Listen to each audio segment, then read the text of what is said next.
achieve 5 more seats in the House.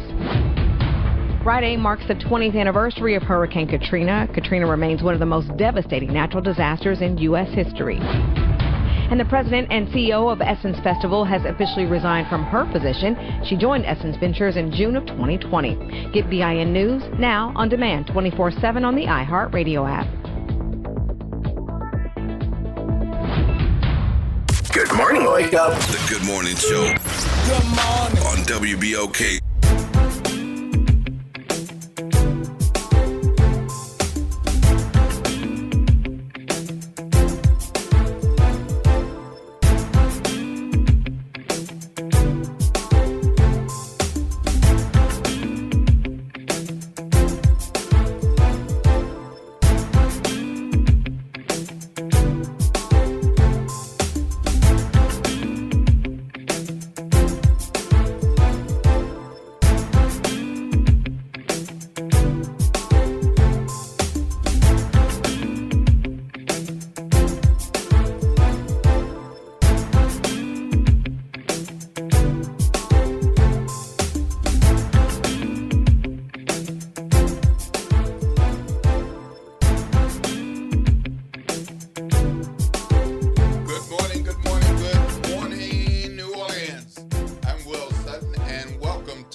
I'm back. All right. I think he's liking this seat. I'm loving this seat.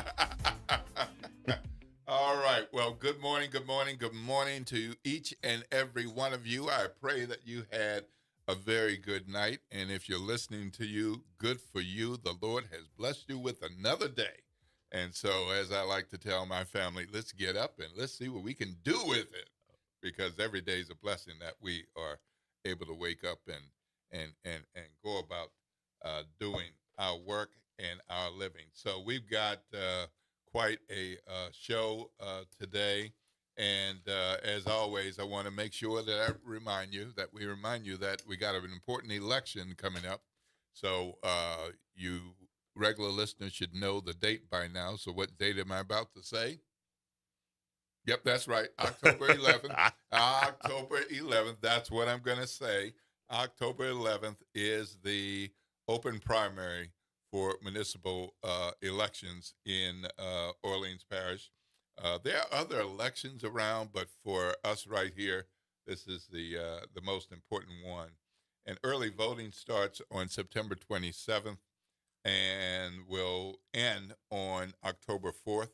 So that's a few days before the actual election, September 27th for early voting and ending on October 4th for the October election.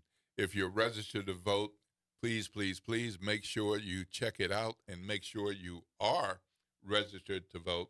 If you got purged for one reason or another, or if you know somebody who's never been registered or can be registered, or is getting a 18th birthday and can be registered, please make sure that they get their registration in.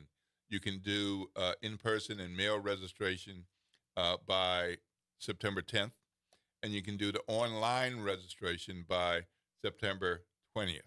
So please keep those few dates in mind. We're going to remind you regular and on the often, probably every day unless my mind goes otherwise.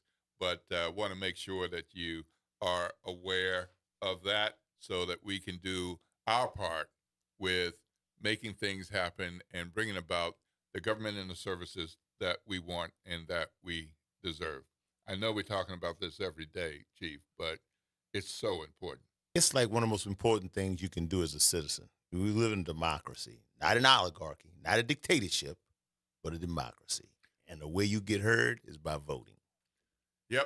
Yep. And part of the way you educate yourself is to know who the candidates are who represent you and represent others, and to know what they stand for, what they've done, what they say they will do, and to hear them and in person or online or on stream and listen to what they are saying. So I've been going to a number of these candidate debates and forums and looking at others online. Sometimes I divide it into pieces. So maybe I don't sit down and watch the whole 2 hours and 15 minutes. So maybe I watch 45 minutes, and then another time I watch the next 30 minutes, and another time I watch another 30, 40 minutes. But I try to get in as much as I can. And at other times I go out and check on some of these forums. So, one of the things I heard yesterday, actually at a housing NOLA Katrina 20 program, really resonated with me when Andrenika Morris said, on city council, at least 3 of these people represent you. That's true. So everybody represents somebody, but at least 3 of these people represent you. She didn't even describe who they are, but let me make it plain. You live in a city council district. Whether you vote for that person or not, that person represents you. You vote or live in the city, whether you vote for the person or not, and whether the person you vote for wins or not, the person in the city council division 1 represents you, and the person in city council at large division 2 represents you. That's 3 out of the 7 who represent you. And so you can say politics has nothing to do with you, but yes, it does. And if you go to some of these candidate forums and debates, you will hear them talking about why they're running, and you will hear them talking about money, talking about infrastructure, talking about flooding, talking about the street lights, talking about what happened during the Super Bowl and what should be happening at other times in our city. So does it affect you? Yes, it does affect you. So I went to a couple of the forums last night. I went to the mayoral forum at the Lakefront Airport. So that featured 3 of the most prominent mayoral candidates. So that was, I'm looking visually from left to right. So that was State Senator Royce Duplessis. In the center was City Council Vice President Elena Moreno, and to the right was City Council Representative for District E, Oliver Thomas. So that was at the Lakefront Airport in the big, huge lobby that they have there, which also operates as event spaces and other things at different times. And the place was packed. Yeah. The program was set to start at 6, but the doors opened at 5. So I call myself arriving early. I arrived for about 5:15, 5:20. Almost every seat was already taken. Wow. But that's a good thing, because you want to be there and participate. And the only way you can participate is being there. I've gone to a couple of forums also, and they've been very informative, because you understand, what the candidates' visions are, how they answer the questions. And what I look for is consistency. Because when you go to several forums, and when we say, for lack of a better term, woke, that's the word those young people use, woke. So when you woke, you can see if they're consistent in their answers. And that's what you look for, because when these individuals are put in office, they're there for 4 years. Well, it's interesting you say that, because I ended up finding a seat, probably because somebody moved, but I ended up finding a seat. Right. And I'm sitting next to a guy who's only been living in New Orleans for 2 years. Okay. So this is all new to him, but it's very clear from talking to him that he's a very engaged citizen and very engaged voter wherever he lives. And so he didn't know what I do, and I didn't know what he does. And so at one point he says, "So do you think you'll learn anything tonight?" Wow. And I said, "Well, it depends on the questions." That's because if, like you, I've gone to a number of these and watched others, it depends on the questions. So in nearly all of these situations, they are prepared questions, but some of them are similar.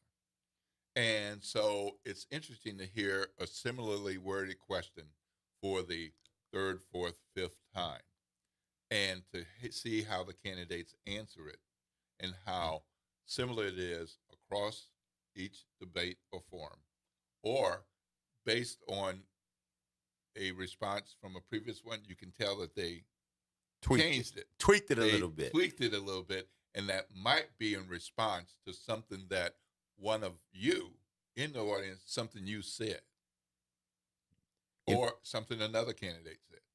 And so I did learn some things last night. And one of those is it does matter who the moderators and facilitators are. It also matters who hosts the forum or the debate. So this was the Lakeshore communities, and along the 5 miles of the Lake Pontchartrain, where there are New Orleans communities. It's Lake this, Lake that, Right, Lake that, right. Jester, Oaks, and so forth, and Rotary Club, and I think another organization. So the questions were quite focused on what's happening in one of those neighborhoods or another. And they clearly wanted to get their message out that people think some kind of way about at least one of their neighborhoods, Lakeview. Right. But the people from there wanted to know, we got problems too. You got street problems? Believe me, we got street problems. Right. We got flooding problems. We got, and so they wanted to make that connection. And this was the first mayoral debate that's been televised and live streamed. So it will be on WYES. So very informative, but in a different way. And, I think I mentioned that I went to the Tremaine Community Center for that mayoral forum. That was totally different because there was every mayoral candidate invited. Not that everyone showed up, Right. but you had other candidates there. So it played out in a different way. I went to the District E candidate forum, which was at Franklin Avenue Baptist Church. You know where that is. Oh, yeah. Pastor Luda. Yep. And again, a different kind of thing because there's so many candidates in the race, and not every declared an official candidate showed up, but there were 7 of them. So that was a longer period of time to try to get through a number of the questions. Right. But it was a really good showing of folks because, of course, the sanctuary is huge with 3,000 seats or something like that. So down front in each of those key sections, like I think it's 102, 101, 103, 102. 104. That 3 sections were pretty full, Right. which was good. And that was more focused on District E issues. And so if you're in District E, Lower 9th or New Orleans East, it was a good place to be. If you're not from District E, and there were people there who who I know don't live in District E, Right. who were there, and I think they were there because they wanted to learn some more about New Orleans East. Right. And I think that's good. So it doesn't have to be just your district that you are checking out and listening who might be the leaders. So it was very informative, and it was wonderful in part because they had one-word answer questions. So ask a question. The question is yes or no, no elaboration. Wow. Yes or no, no elaboration. Yes or no. So Yes or no. Yes or no. And so, so there were some candidates who ignored that rule and said, depending, yes. That kind of thing. But you can hear it for yourself, and you can watch how they respond, and that was a good thing as well. And so there are other candidate forums and debates coming up, and there are a number of things that you look at through your lens and look at through the lens of what you experienced, say, with Hurricane Katrina, because that word keeps coming up, and people comparing to what happened before Hurricane Katrina, since Hurricane Katrina. Are we better off? Where have things improved, not improved, that type of thing. So once again, October 11th, Election Day, and early voting September 27th until October 4th. We had Damon Singleton in yesterday. That was a good conversation. My man. Very happy. So many people were looking forward to seeing what might be next, and so now we know. Thankful to have him talk to us on the Good Morning Show yesterday.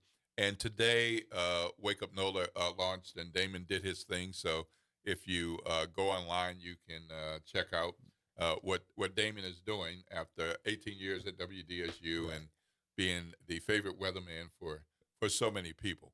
So just wanted to mention that what he talked about yesterday, that started this morning. Yeah, and a lot of people don't realize Damon was in the military. He was an officer in the Navy for a long period of time, and he did the weather in the Navy on the ship. So he's been at it on all levels, at the highest level. And, I mean, we are very fortunate and blessed to have him still in this city. Yep, absolutely, absolutely. So I know we got some Howard University people in the listening audience and across New Orleans and the region. And in case you and other folks who follow HBCUs missed it, just in the last couple of days, the pretty newly appointed president, Ben Vinson III, Dr. Ben Vinson, the 18th president of Howard University, announced that he was stepping down. Wow. I mean, he just was put in office. That is correct. I think I went to a reception for him. I think you were there. Yes. And I met him. He was a very, very nice guy. Very smart. Yeah. A lot of things going on, but something has occurred because this is the beginning of the academic year. Wow. And the president's stepping down now. Yeah, that's as the kids are back and school's starting. So the board of trustees chair Leslie Hale from class of '94 for all you Howard folks. HU, yeah, we know. Ray Gray, St. Aug, and Howard alumnus and quarterback. So I wanted to make sure you're aware of that because that's the significant thing for any college or university, and particularly Howard University, the Mecca in Washington, D.C. I'm going to read just a part of this, and we're going to have to go to break in another few minutes. On behalf of the Howard University Board of Trustees, we extend our sincere gratitude to Dr. Vinson for his service and leadership as president, said Leslie D. Hill, Howard University Board of Trustees chair. We extend our very best wishes to him in his future endeavors. Wow. Okay. So that's what she said. Obviously, there's some things that were not said. So not sure what those things might be, but here's what Dr. Vincent said. Over the course of my tenure as president, I have worked with unwavering commitment to advance the strategic vision I believe best serves the future of this institution, including in the areas of AI, data science and analytics, and global and diasporic engagement. My foremost priority has always been the well-being and success of this community, and I remain committed to ensuring a smooth and constructive transition. I am grateful to the board, faculty, staff, students, and partners who have supported the work we've undertaken together. It has been an honor to serve Howard. At this point, I will be taking some time to be with my family and continue my research activities. I look forward to using my experiences as president to continue to serve higher education in the future. Wow. Now, what they did was make a quick, comfortable, and decisive move. So they appointed an interim president. And the interim president is Dr. Wayne A.I. Frederick, who was the 17th president, who retired. So they asked him to come back and do what he did for Howard from 2014 to 2023. And so he's agreed to step in as interim president, and they're going to do another national search. Wow. Now, there have been some rumblings on campus about student accommodations and student complaints about a number of things. And that has been very uncomfortable for a lot of folks, but the students are saying what they need, what they deserve, what they should have. I'm not sure that's enough to mean changing of a president, but maybe so.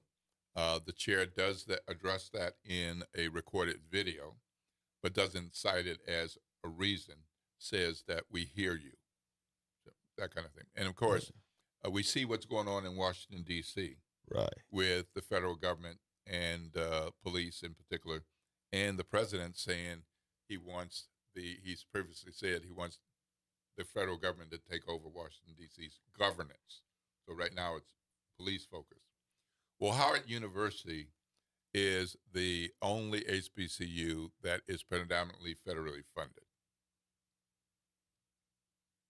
So in D.C., that is a city and not a state, that by rule of Congress is very tied to the federal government.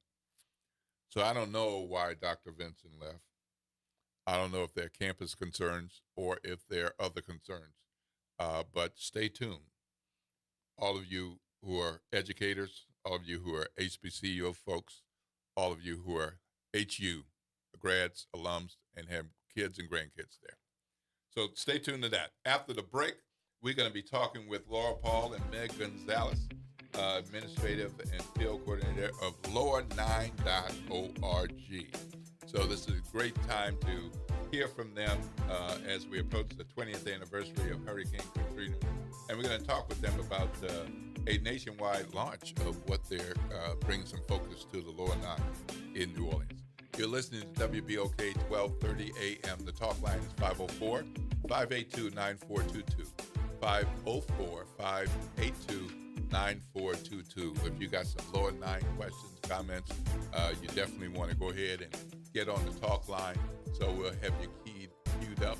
504-582-9422. You're listening to WBOK 1230 AM, the station that New Orleans is talking about all day long.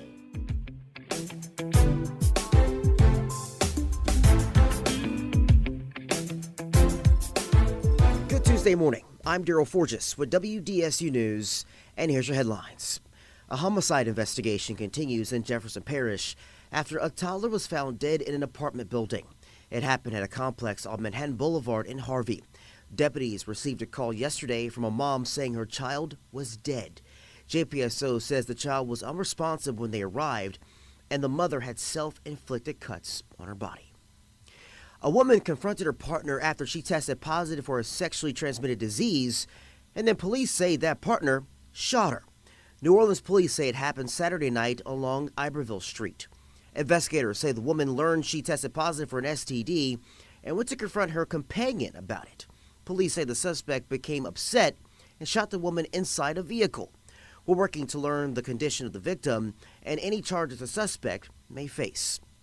The New Orleans Police Department is searching for a person of interest in connection to a homicide. The NOPD is looking for Dolman De Leon. He's in connection to a homicide back on August 9th on Almonaster Avenue that left one man dead. Police believe De Leon may have information about the deadly shooting. Call Crime Stoppers if you have information that can help track him down. And leaders at Louis Armstrong International Airport were set to break ground on a new express shuttle roadway. We're told it'll connect the parking garages and rental car center on the airport's south campus to the terminal on the north campus. The $84 million project is funded by FAA grants.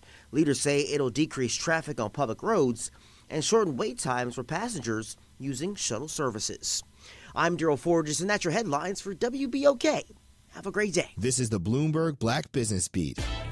Melody Hobson is one of the most successful black women in business today, and now she's got her eye on women's sports, spearheading a new fund called Project Level Up. I started to study women's sports like an 11-year-old studies baseball statistics, and I got dangerous in seeing up arrows on what was happening in attendance, in sponsorships, in media rights. That's Hobson talking about when she first started seeing big opportunities in women's sports, and seeing women athletes draw more global interest was another turning point recently. Think about the Olympics and the big names, lots of amazing athletes, but some of the women were the biggest names. And I just said, we're going to drill down on this, and ultimately saw a real opportunity. And I said, go big or go home. Going big led to Project Level Up, and its next big plan is a new women's soccer team for Denver. I'm Bloomberg's Justin Milliner on the Black Business Beat. Lowe's knows tough jobs call for tougher tools. The new DeWalt Elite Series power tool accessories are built to last for the pro who doesn't stop. With precision fitment, durability, and impact resistance, finishing jobs faster has never been easier. Shop the new DeWalt Elite Series at an everyday low price, exclusively at Lowe's. We help, you save. Staples presents That Was Easy. Big year. I'm starting middle school. Welcome to the jungle, Missy. Best part? My parents promised me a new laptop. Perfect for homework, essays, and drudgery. So we went to Staples. They had all the latest tech, and laptops were up to 40% off. Woo! Another back-to-school budget saved by Staples Easy Button. Mom high-fived the cashier. So embarrassing. Staples. That was easy. In-store, online, and on the app. It's 9/13. Select models only. Trying to grow your business or increase traffic to your location? We can help. WBOK 1230 AM has a number of solutions that will meet your individual needs. Give one of our consultants a call today at 504-582-9420 or email us at info@wbok1230.com. And remember, an investment with WBOK is an investment in our community. Call today. Welcome to Chemical of the Month by the community scientists at Rise St. James. This month we spotlight phthalates, chemicals added to plastics, especially PVC, to make them more flexible and durable. But there's more. Research shows phthalates may disrupt hormones, affect reproductive health, and contribute to environmental pollution impacting our communities. Join us as we explore how these additives shape our everyday lives and the world around us. For more details, visit risestjames.org. Empower your knowledge with Rise. Hey, New Orleans, look for important changes to your natural gas service. This summer, Delta Utilities takes over for Entergy Gas with a Louisiana-born, Louisiana-based approach to safe, clean, reliable natural gas. No interruptions or rate changes due to the transition, just dependable service and modernized technology to keep you running smoothly. Get to know us at deltautilities.com and stay tuned for more later this summer. Delta Utilities, focused on natural gas, committed to New Orleans. Making a difference in the community. WBOK 1230 AM. Good morning, Wake Up. The Good Morning Show. Good morning. On WBOK.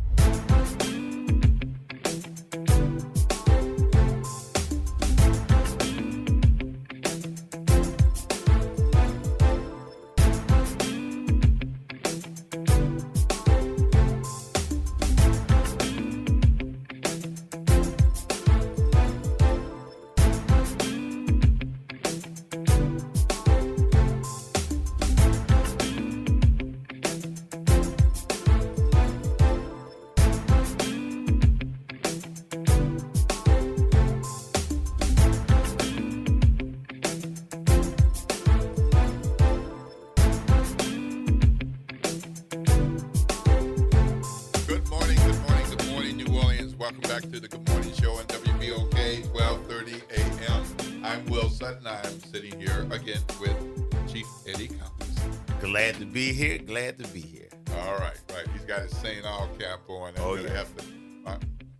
I lost one, and then I'm going to have to catch up. All right. So we got some guests here today. Talking about Katrina 20 in a little different context because they are from lower9.org. And so we want to talk to Laura Paul and Meg Gonzalez. But first, we want to know who are your people? Where you come from?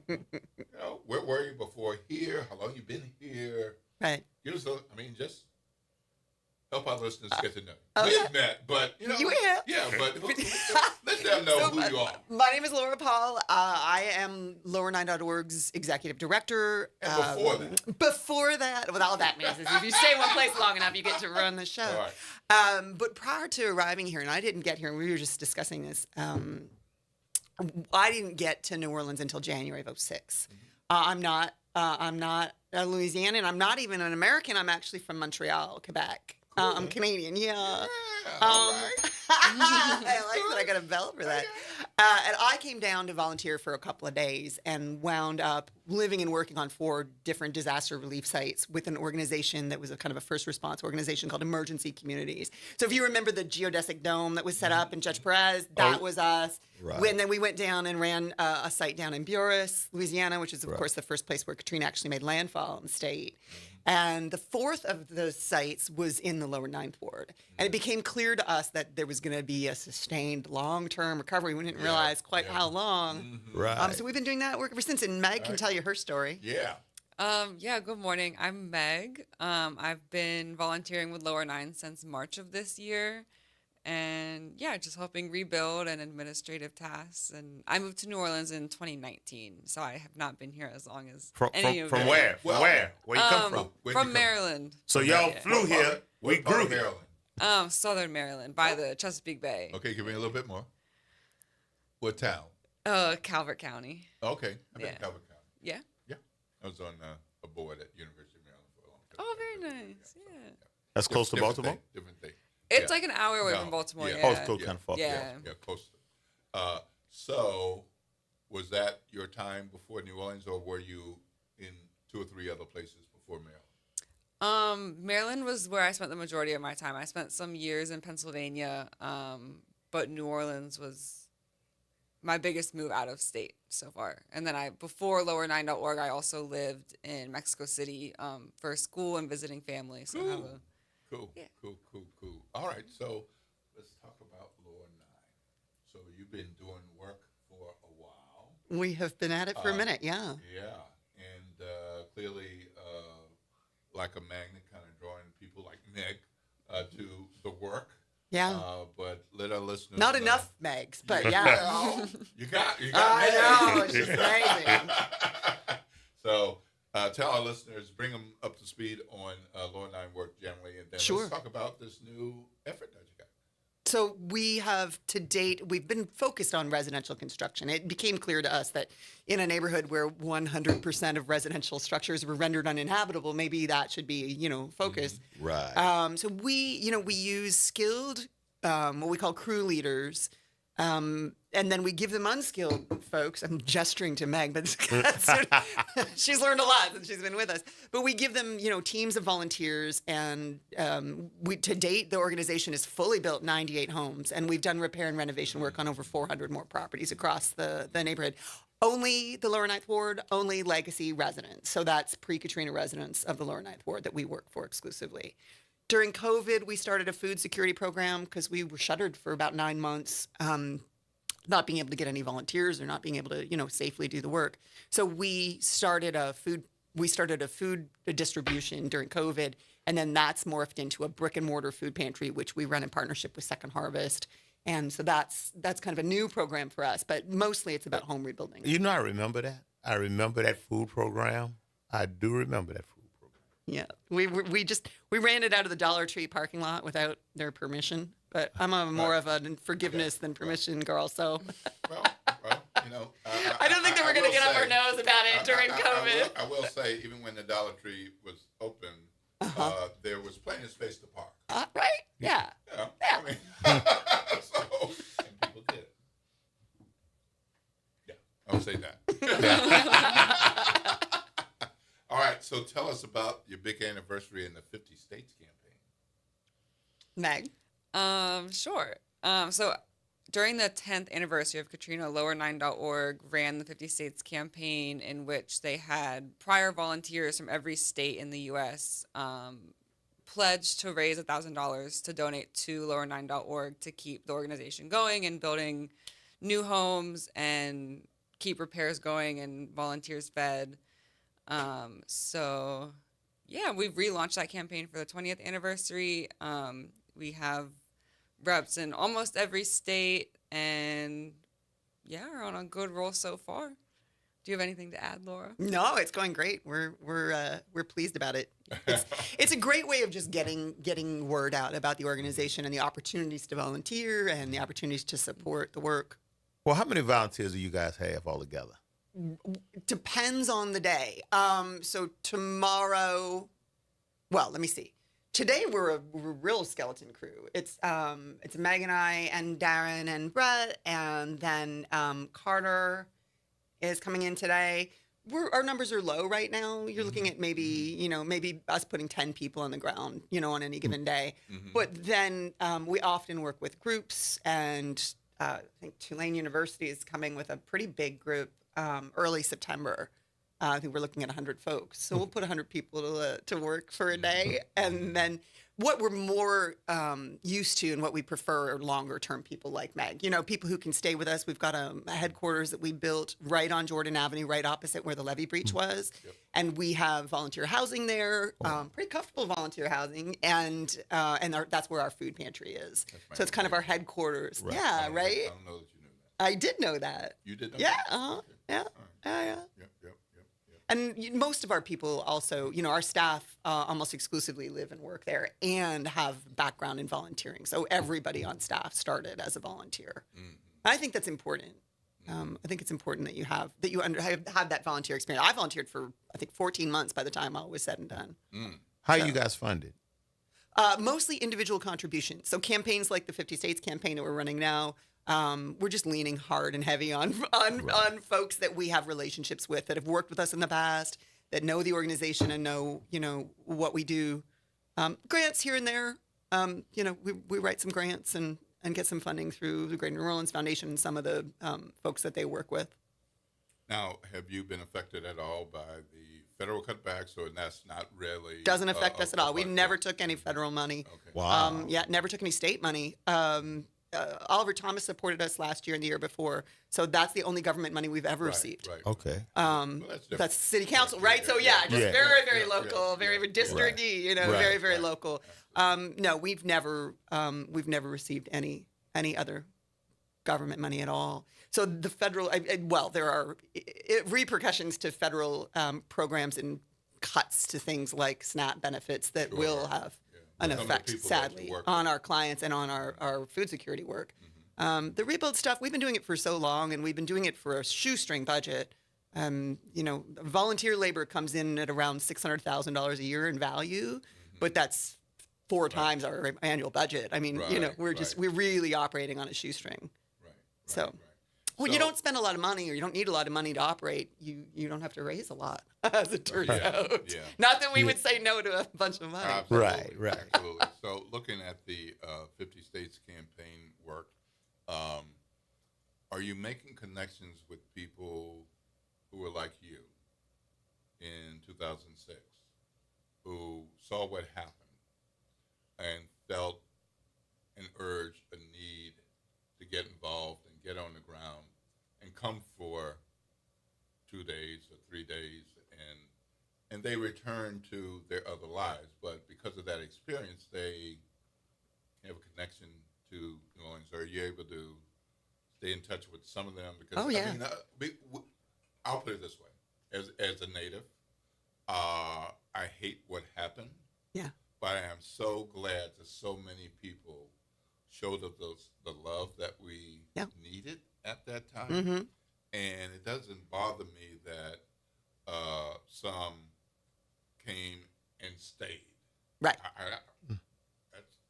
I love that. And it doesn't bother. But some people. I hear you. You're not a native. Sure. Thing. Ask me where I went to high school. Right. Anything to you. And there are other people who came and they left, and I don't have a problem with that. No, because they came and they didn't have to come. Right. And they helped us get through something. And people are still coming. Not as many, and not. I think the need is still very much, and certainly in the Lower Ninth Ward, the need is still very great. And the kind of work that we're doing, trying to restore Black home ownership and trying to get people home and trying to keep people in safe, affordable housing is very important work. There are fewer people, fewer people paying attention.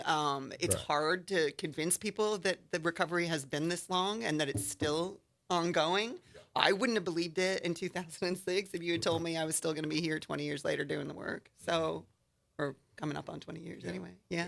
So are you able to, do you know who some of those people are from 20 years ago? They don't live here, but they came to help for a short time or not sure who a bunch of them are, you would love to contact them, or how's that? We keep in touch with a lot of folks through social media. So, the organization that I first worked with was, again, called Emergency Communities. And I still have strong friendships with a lot of those folks that, worked, we were living in tents in a parking lot in St. Bernard. So you don't really do that for a long period of time and not make some friends. But the organization of the 50 states is so great because it's a way for us to, it was kind of an excuse almost for us to reach out to friends all across the country and reacquaint ourselves with them and check in with them and have them reconnect to the organization in this kind of fun way. So, we're definitely in touch with folks from all. And we've also had volunteers from 35 different countries come and work with us. So it's not just Americans, it's people from abroad, all over the world. Yeah, we got lots of friends. Now, what's the criteria for fixing the house? What's the ramp? When you look at, there's so many houses that's blighted. How do you pick what houses to fix? So we're such a small shop. We don't have rules around it. It's just kind of a perception thing. It's like is it raining inside your house? Get on that project before you paint a house, or do some cosmetic work that, maybe the Historic District Landmarks Commission are giving folks a hard time when they're not painting their house fast enough or what have you. Mostly we work on structural repairs. So it's are your feet going through the floor? Is there tons of termite damage? Is there a roof leak? Because then, of course, you're going to wind up with all kinds of water damage and all kinds of interior issues, including black mold and things like that. Trying to get those kinds of projects done first. But again, right now, the way the organization is structured, and I don't see a need to change this anytime real soon, it's about legacy residents. So it's about folks who were either displaced, who want to get back into properties that they've managed to hold on to, or who are living in housing that's substandard and that needs work. And again, typically, structural work. So how do you all look at what's happened in the Lower Ninth Ward with socioeconomic status of the people who have lived there versus live there now, who maybe should live there? Are we going to talk about gentrification now? Is that what we're doing? I'm trying not to say that word. Why? Why? Well, I'm a writer and an editor, and we can talk about the actual word at another time because there's a class known as gentries, and I'll leave it at that. Heard. I got you. Okay? Uh-huh. Right, so I'll take off my teacher hat.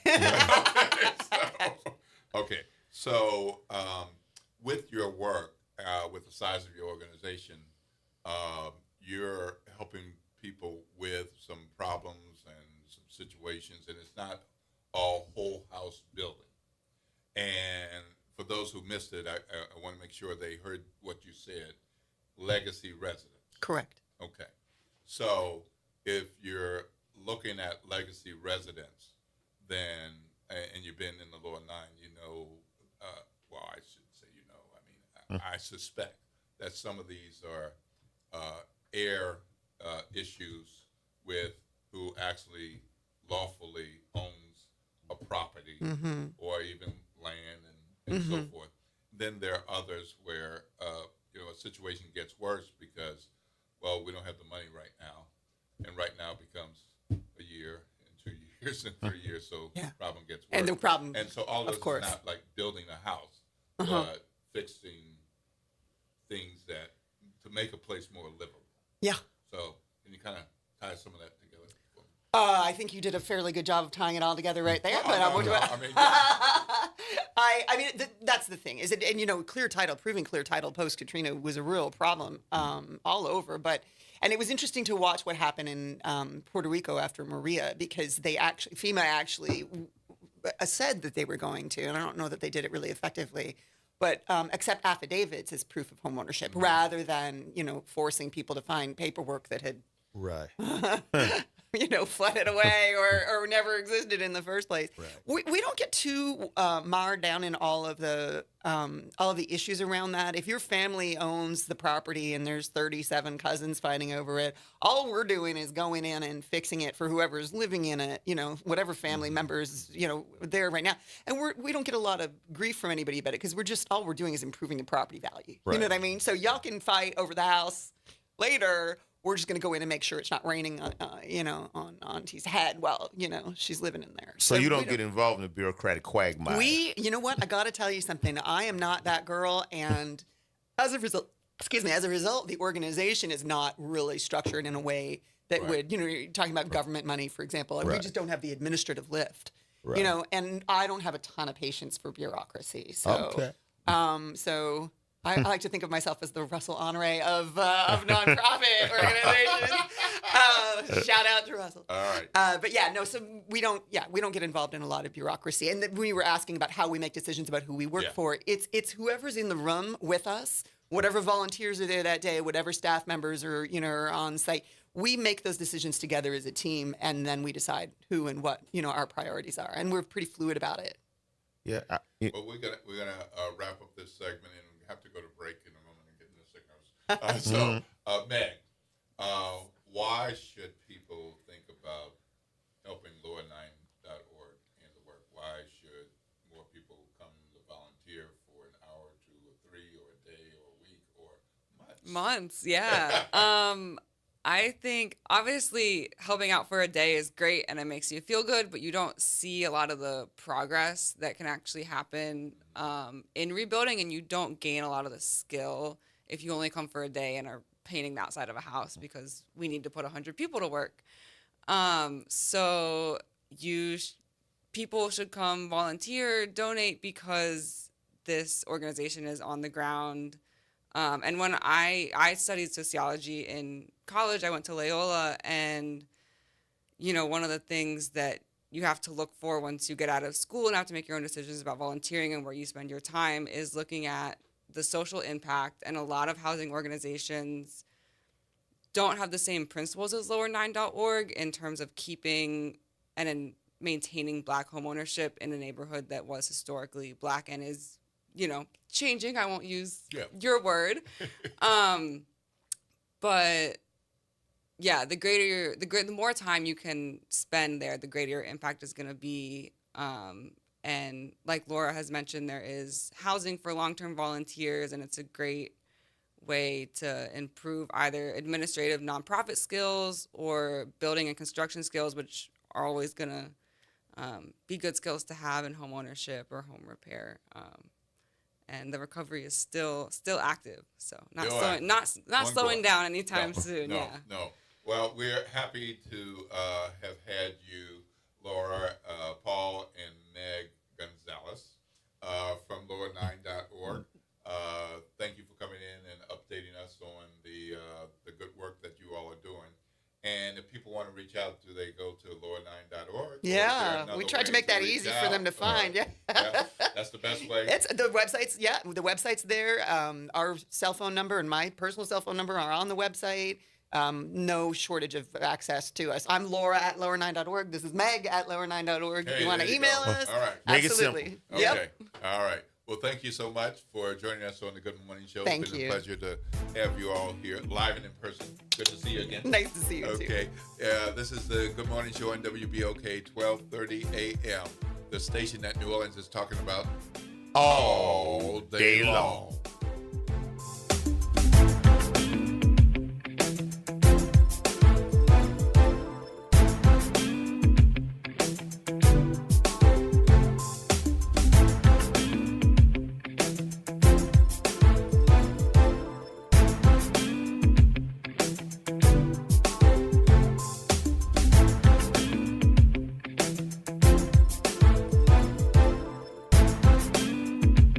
This is your news update for WBOK from WDSU. For all your news and weather, watch WDSU News, New Orleans' leader in live, local, late-breaking news. Today at noon and 4 p.m. It's hot again with highs in the low to mid-90s, feeling closer to the actual temperature, slightly above it as well.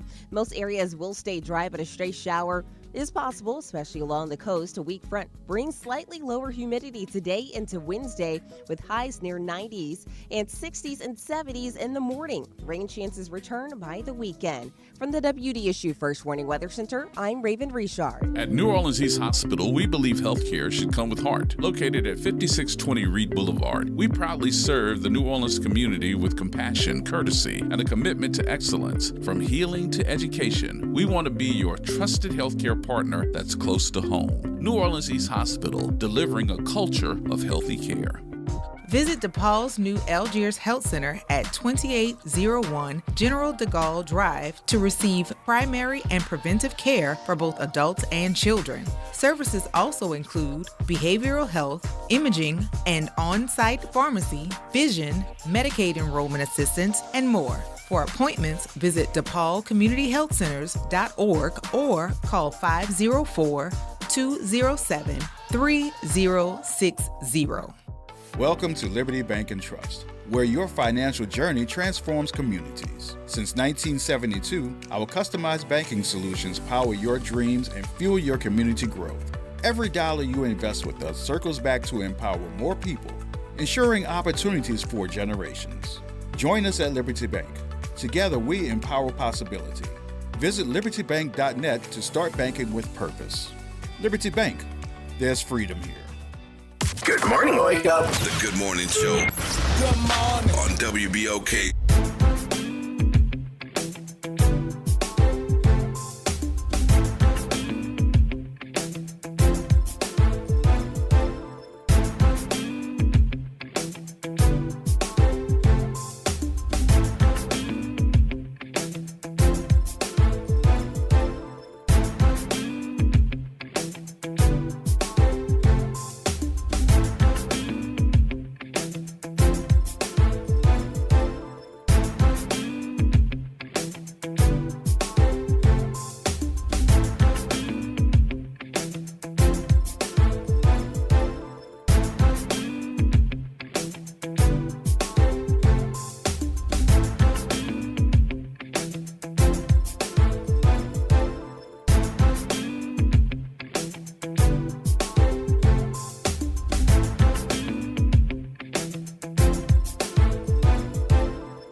Chief Eddie Compass. All right. So Chief Eddie Compass sitting with me, and we're sitting with you.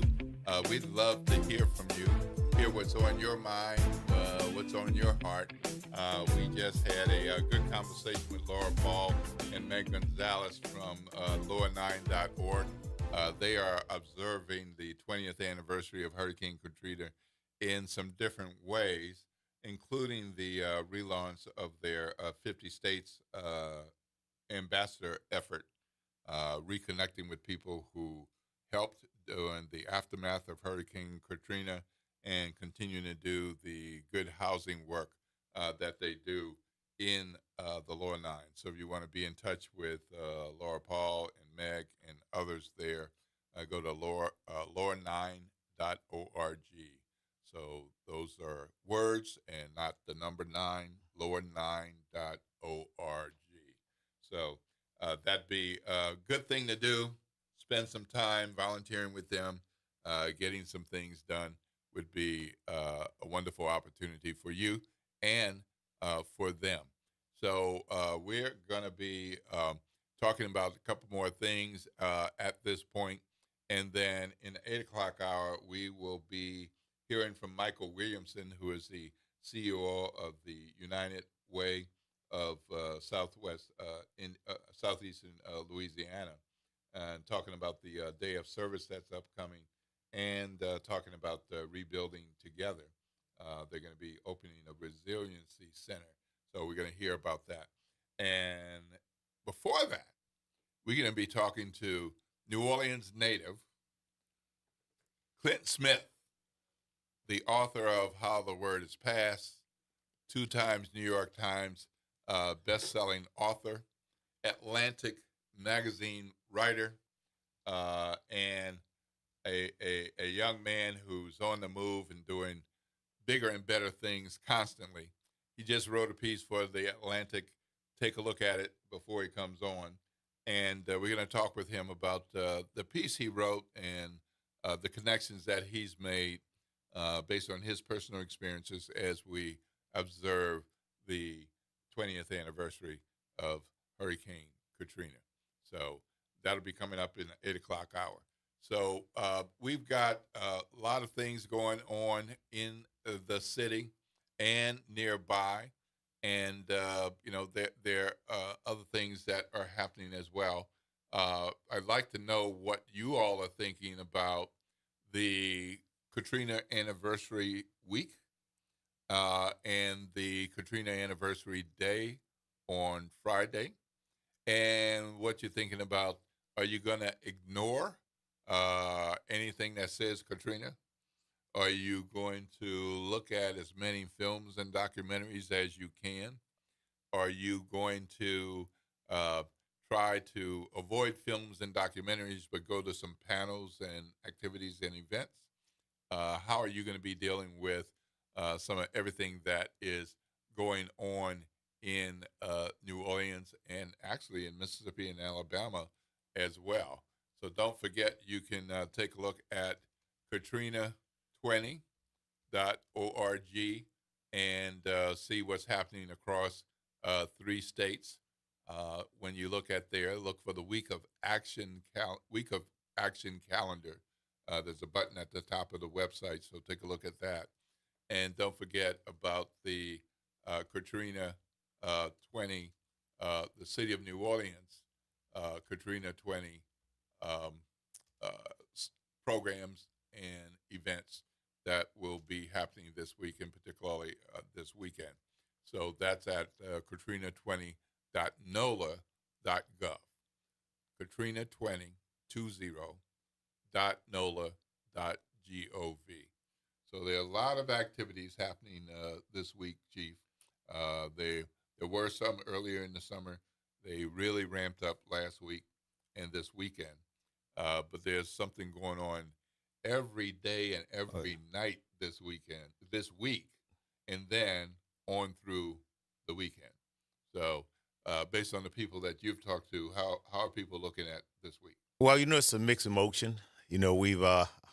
I've been invited to many, many things. Matter of fact, on Katrina night, I'm going to be at the Orpheum Theater on the 29th because they're recognizing the heroes of Katrina, and I'm going to be making some presentations. But it's according to what your experience with Katrina was, how you've basically dealt with it.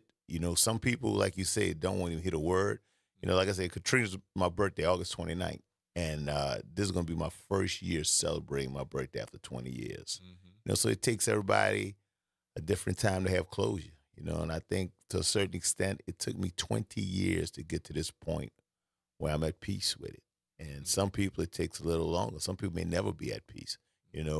I guess because I lost loved ones because of my inaction, and that's something I had to deal with. I lost a coworker who committed suicide 20 minutes after I chewed him out. And to this day, I still blame myself, which a lot of people told me I shouldn't. But if I'd have handled that differently, it could have been different, and you have to deal with that. You can't take back your actions. So that's why, Katrina is very reflective for me personally, because my whole life changed because of Katrina. I was forced out of my job unjustly, and I had to deal with that. I had to deal with that pain. It was a situation where, I didn't know what to do to fix what was taken from me. So I had to just deal with it. So everybody deals with it in their own way. That's why I guess I'm very reflective, and it's taken me a long time to get to the point where I'm at peace, and I think I found it through religion, because I have a better relationship with God, and going to Franklin Avenue and dealing with Pastor Luda, people, I talk about him a lot because he basically saved my life. He saved my soul. He made me a better person. He taught me to forgive the people that hurt me. And so when you go through that type of transformation, when you go through that type of hurt and pain, and you learn to forgive and you learn to go on with your life, then you get closure. And, we got people that's going to be doing that for during this week. This week is very, very reflective. Yeah, yeah. And there are a number of people who are have moved from anger to movement and other action, and they're just not going to stop. No. They're just not going to stop because it had such a negative impact on this city, on the region. And so they don't mind saying Katrina Right. over and over and over again if it means making some movement forward and using that as a motivator. So people come to it in different ways. Look at the police department. After I was dismissed, they had an investigation with the Danzig incident. That was handled very poorly, in my opinion, by the police department. The leadership at the time signed reports that they say they didn't even read. And the federal government looked at that and put us under a federal consent decree. That was one of the major factors we put under a federal consent decree. It's cost the city millions of dollars.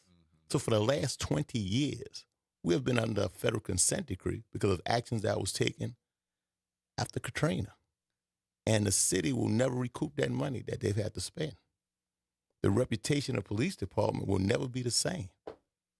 We had police officers that have done great things that was overshadowed by that incident. It defined our police department. And the thing that hurt me the most, I was blamed for that, and I wasn't even the chief of police when the investigation took place. And when the actual truth came out, I wasn't subpoenaed by the prosecution or by the defense during the Danzig incident. And unfortunately, it took years and years and years for me to get my name back.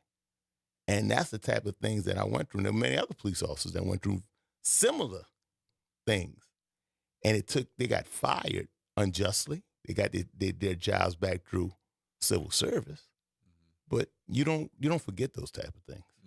You don't. Yeah.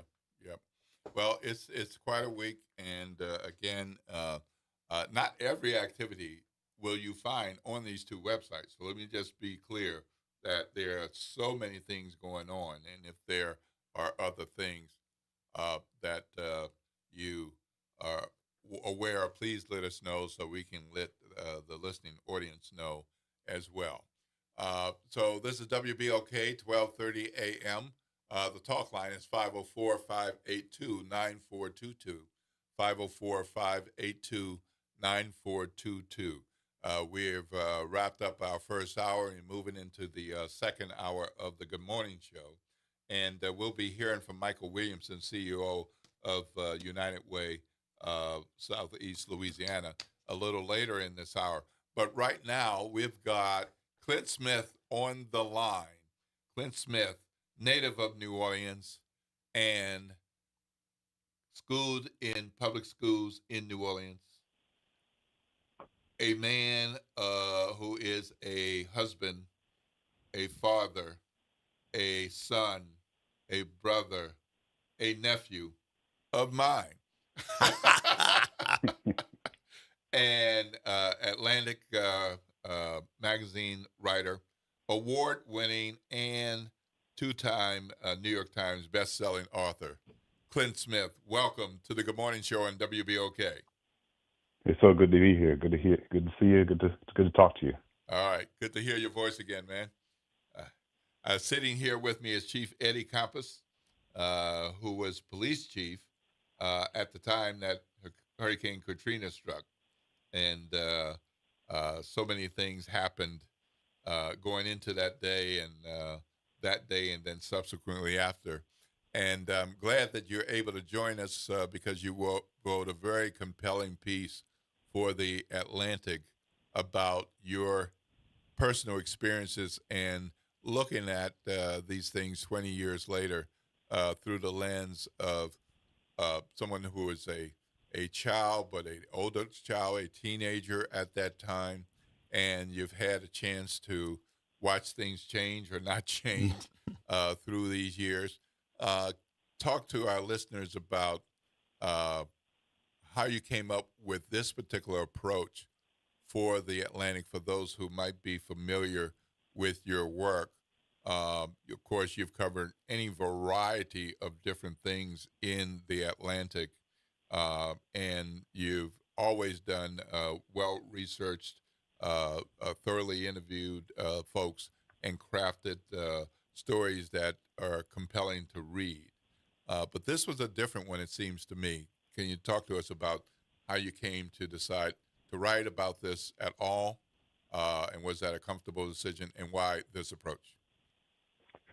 Yeah, I think the 20th anniversary of the storm obviously has been on my mind this entire year, and I was thinking a lot about how I wanted to write about it. For a long time, I didn't write about Katrina, just generally in my life, because I didn't really know. I didn't know how to sort of wrap my hands around it. The sort of the stakes of it felt so high. I think it was also emotionally, it remained so raw for me. And so even when I did begin to write about it, it was often in the form of poetry rather than prose. And one of the things that I like about poetry is that I think that it allows you to wrestle with a set of questions without necessarily having to come to an answer. It allows you to sort of sit with and meditate on and reflect on things that provide you with, are part of the journey towards a certain level of clarity. Whereas I think the essay or the article is often making an argument or an assertion or a declaration in ways that felt incongruous to me in the context of this storm that I was still processing the ways in which it had impacted and continued to reverberate through my own life. And so, now I'm 20 years removed. I was 17 years old when Katrina struck, and 37 years old now. And I think that I was wondering if I should approach it from a sort of more structural lens. Obviously, I write a lot about race and inequality and history. I thought about doing a story about the sort of what Katrina meant in the sort of larger context of, almost preceding the Black Lives Matter movement, in being a moment that revealed the structural and systemic and intergenerational inequities and laid those bare in a way that perhaps had not been laid bare in such a way before, certainly in the last few decades. But ultimately, I decided that I wanted to take a more personal and more intimate look. I wanted to look inward and sort of reflect on what the experience meant for me, what it meant to be somebody who was part of, a sort of New Orleans diaspora. I no longer live in New Orleans, but I still feel deeply connected to New Orleans. I want my kids to feel connected to New Orleans. And almost in the same way that, somebody from a different country, when they immigrate to the U.S., they try so desperately to make sure that their own kids maintain a connection to their home country and home culture. And I think those of us who were born and raised in New Orleans and leave New Orleans have a similar desire that our kids hold on to and understand the culture of this place that shaped us in a way that is so unlike every other city. And so I wanted to touch on that. And ultimately, I think there's power in the personal essay, that when you focus on the granular, like when you intimately focus on your life and your story and the sort of most microscopic details of what happened to your home or what happened on your street, that there's something universal within that. And that's the thing about writing and literature that I love the most, is that I can read a story about somebody, in a southern region of India, and because of the way that it's written, still feel resonance in my own experience, even though it doesn't have anything to do with theirs. So yeah, I ultimately felt like the more personal approach just felt more appropriate for me in this moment. Okay, Chief? What is your most significant observation about the transition of New Orleans 20 years later? Is it a socioeconomic transition? Is it a class transition? Is it an educational transition? What do you think is the most significant transition that you've seen over the last 20 years? It's a great question. I have to qualify it by saying that I no longer live in New Orleans, and so I'm not as intimately familiar, certainly as so many of your listeners would be, with the sort of everyday politics and social dynamics that manifest themselves in the city. And so what I can say is that within me, the clearest demarcation is that Katrina represented, I wrote about this in the piece. I think for so many of us, our lives are sort of demarcated by Katrina. The way that we talk about life is often framed by, if somebody asked us a question about something that happened in the past, one of the first things we ask is like, was that before or after the storm? And for me, it also kind of demarcates childhood and adulthood, a sort of innocence and maturity, a naivety and a sort of clarity around understanding myself, understanding the world. As I said, I think, for the country, it was, I think the way that we talked about, it was one of the earliest manifestations in a sort of post-civil rights era. I shouldn't say one of the earliest, but one of the most widespread in terms of scale examples of how racism is not just an interpersonal phenomenon, but it's a systemic one.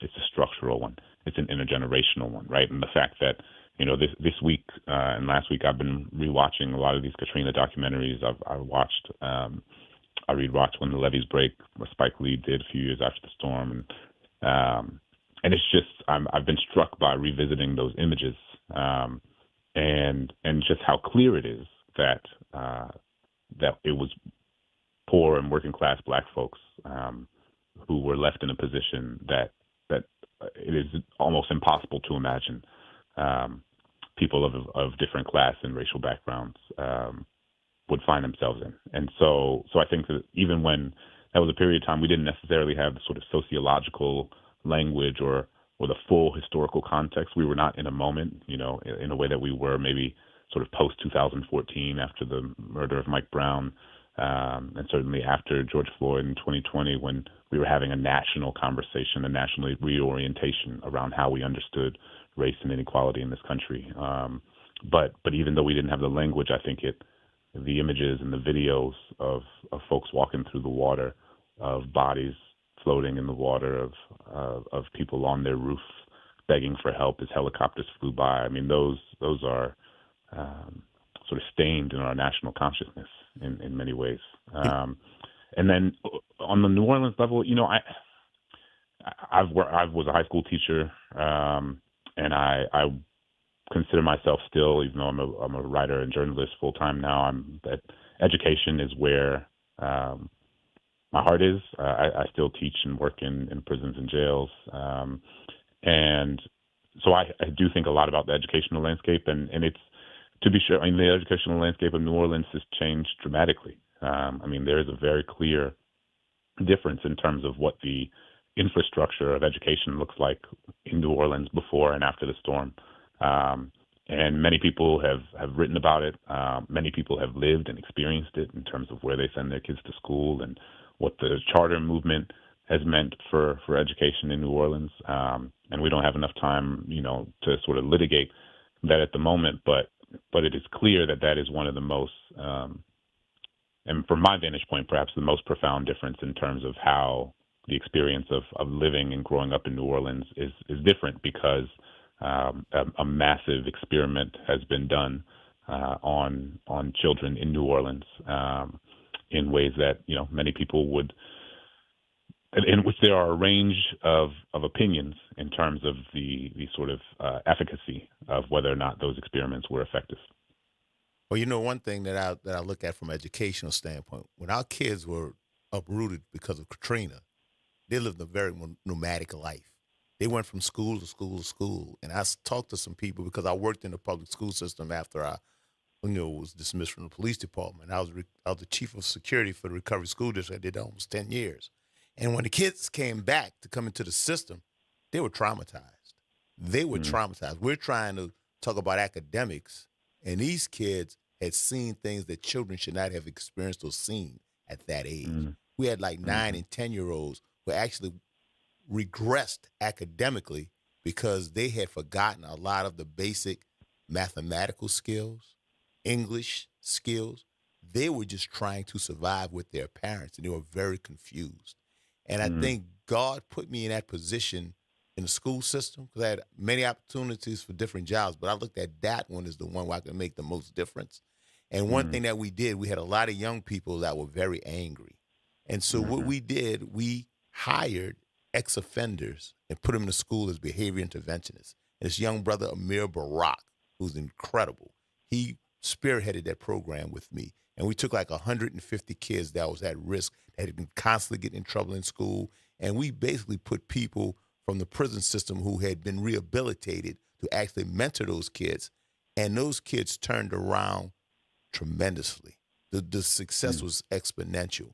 And, you know, those are the type of creative things that we had to do in the public school system back to get some type of closure for these kids with Katrina. Because me, as a former chief, 20 years later, I'm still hurt. So could you imagine a child going through that transition, what they had to deal with? So that's one thing we lose. We lost almost a whole generation of academic excellence because kids didn't have time to study, they didn't have books, they didn't have computers. They just were just trying to survive and exist. And I think sometimes we lose sight of that fact. So I'm very glad that, you know, you did some type of research on this. And maybe that might be an avenue that you might want to look into for later publications. Clint, no. I was going to read the opening of your piece, but if you have it handy, would you mind reading at least the first 2 paragraphs? I can do that. Okay. As you pull that up, one of the things I think is powerful in this this season with Katrina 20 is the individual stories of what people experienced and how they experienced it. Some people, you know, I talked to a couple just a few days ago, and they were talking about their experience. I said, maybe you ought to write about it.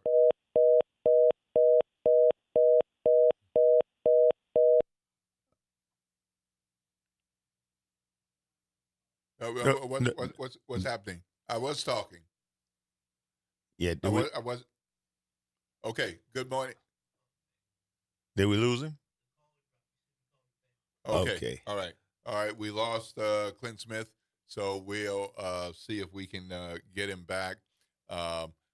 He was about to read the opening of his piece written for the Atlantic magazine and published at theatlantic.com. So we hope that we'll have him back momentarily. But, you know, as I was saying, one of the most powerful things is that people's individual stories and what they experienced, and for those who are comfortable moving beyond what they experienced, to talk about how they've processed that and where they are now. I was talking to a couple a few days ago and talking about their experience and saying, you know, you really ought to consider writing about that. Let people hear that kind of story. I haven't heard that particular kind of story. But their response was, well, we're not writers. And I understand that. So, you know, I'm quote unquote enjoying hearing the various stories from people about Hurricane Katrina. For those who are comfortable talking about it, doing interviews or being recorded, and then others who maybe writing isn't a natural thing, but it is something that some people are able to pull off.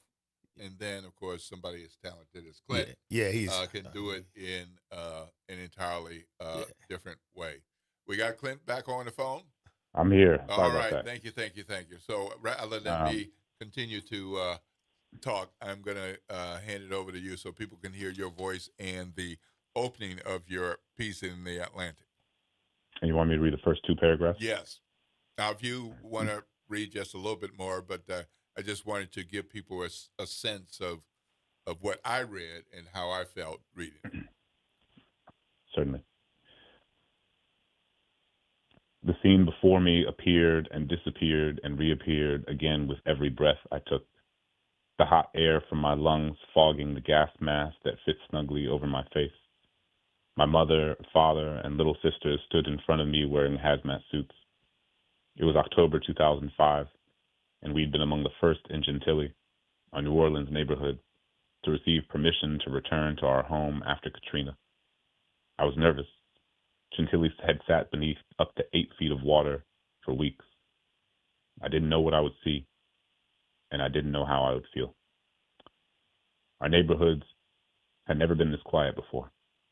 There had always been kids riding bikes, or someone playing music from their car, or their front porch, or their shoulder, with a bass line that made the street vibrate. There had always been the sound of a basketball colliding with concrete as boys went in search of a court and a hoop and a game. Squirrels had always scurried through trees where birds sang. Now there were no birds, no balls, no squirrels, no bikes, only an eerie silence. A silver car with clouded windows had crashed into the trunk of an old oak tree in front of our home, its hood bent into a crooked crescent. Branches from that old oak, some as thick as bodies, were scattered across the street and the yard. On the boarded-up window next to our door was a spray-painted orange X, a symbol used by search and rescue teams that could be seen through New Orleans in the days and weeks after the storm.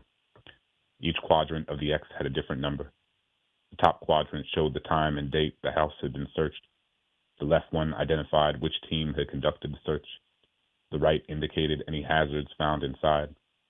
And the bottom was for the number of people, dead or alive, found there.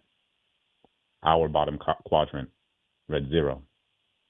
But I'm still haunted by the orange spray paint on homes that we passed that said something else. Woo.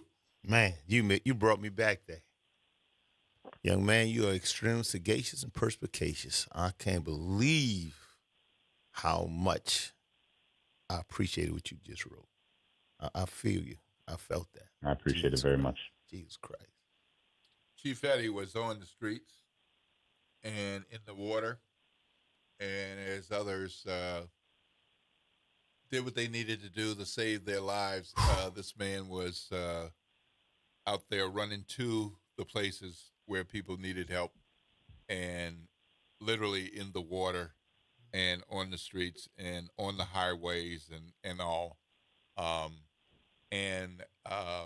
The way you write and capture moments, I think is makes it so engaging and worthwhile taking time to read your work. And, I hope that more people will read your work and particular read this piece, no matter where their head is at the moment, because before you came on, Chief and I were talking about people being in different headspaces at this moment in time, not wanting to hear the word Katrina, or wanting to soak up as much of the documentaries and films and other content that they can find, and doing so much of it this week, and other people wanting to go to programs and events and activities and panels and listen to conversations about what happened and kind of moving things forward.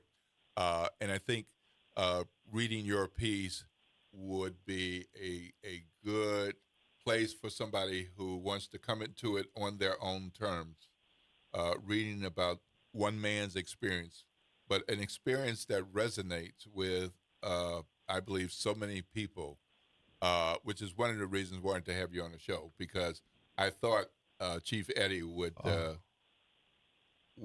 react. You couldn't see it because we're on the radio, but he was sitting here while you were reading, and his eyes and his arms, I mean, it was like he was feeling it. Man, that was a moment. I'm telling you, you're a gifted young man. You are extremely gifted. I'm telling you. Thank you very much. That the description, man. It's like I searched those houses. Right. I had to put those numbers on those houses. I saw the death.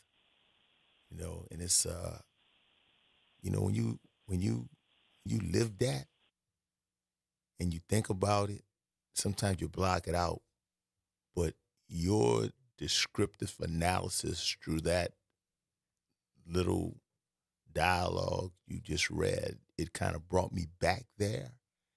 And it brought me back there to a place that was very, very gloomy and very intimidating to a certain extent, but it was something that I had to do. And, like when I was in that water and you see bodies floating past you, but you got a house where people are living and you got to pass that dead body up. It seems morbid that you have to be, right. You can't look at the dead people and look at them to help to get closure for the families. You got to get to living.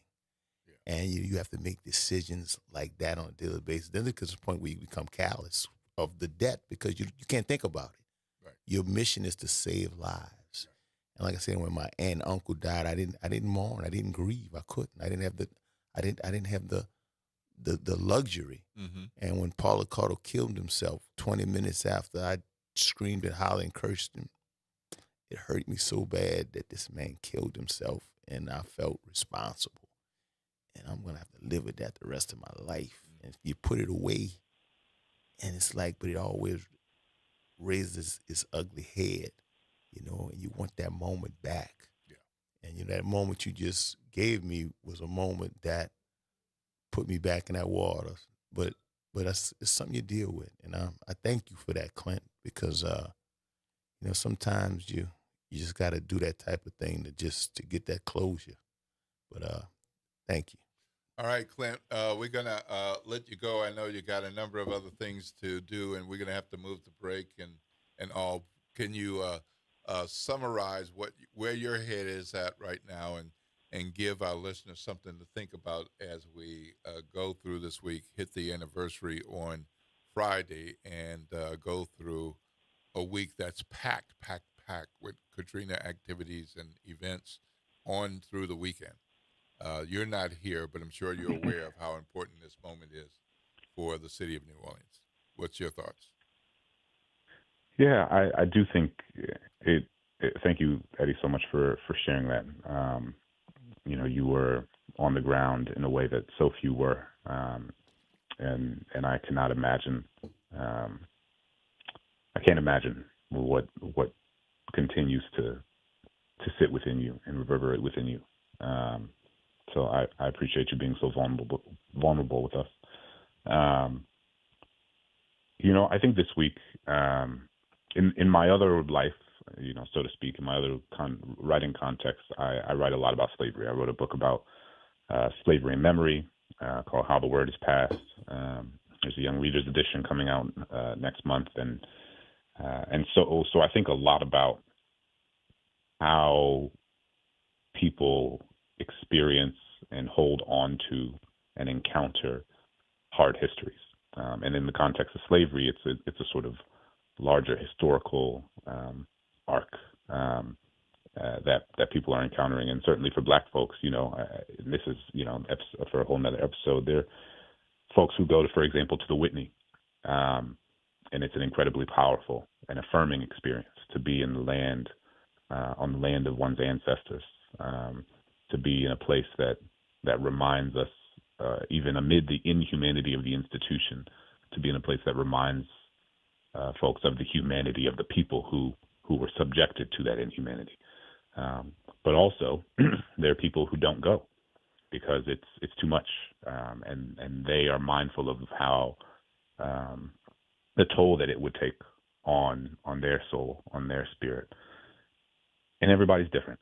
And I think Katrina is a similar thing, right? We all experience Katrina in so many different ways. Nobody's Katrina story is the same. We have a lot of overlaps, but everybody's Katrina story is different, and there are going to be different triggers for all of us, and there are going to be different things that tap into and bring us back to memories that we've long tried to push away.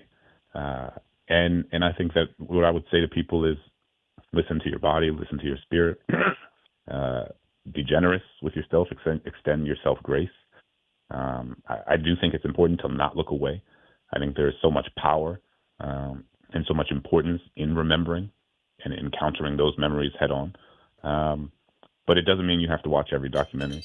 It doesn't mean you have to go to every presentation. It doesn't mean you have to, it can look different. People can mourn and grieve and remember in different ways. And so I think it's important for people to find the way that makes the most sense for them, and for others to not judge people for how they decide to memorialize this history, and for us to extend ourselves grace, but also to extend one another grace and understanding, because this was a moment that changed our lives and this country forever.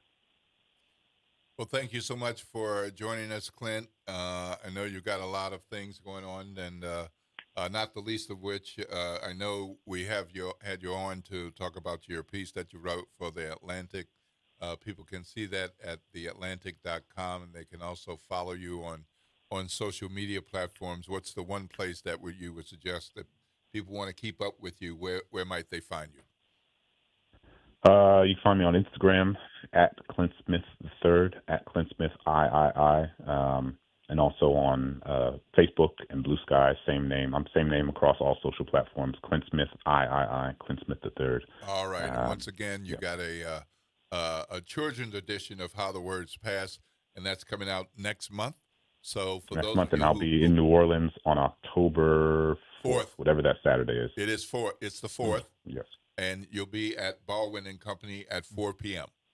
That's correct. Yes. All right. So thank you again to Clint Smith, two-time New York Times best-selling author, writer for The Atlantic, a native son who wrote about his personal Katrina experience in a way that touched Chief Eddie, and I believe it will touch you as well. We're going to go to break, and then after, we're going to be hearing from Michael Williamson, CEO of United Way of Southeast Louisiana. This is WBOK, 1230 a.m., the station that New Orleans is talking about all day long.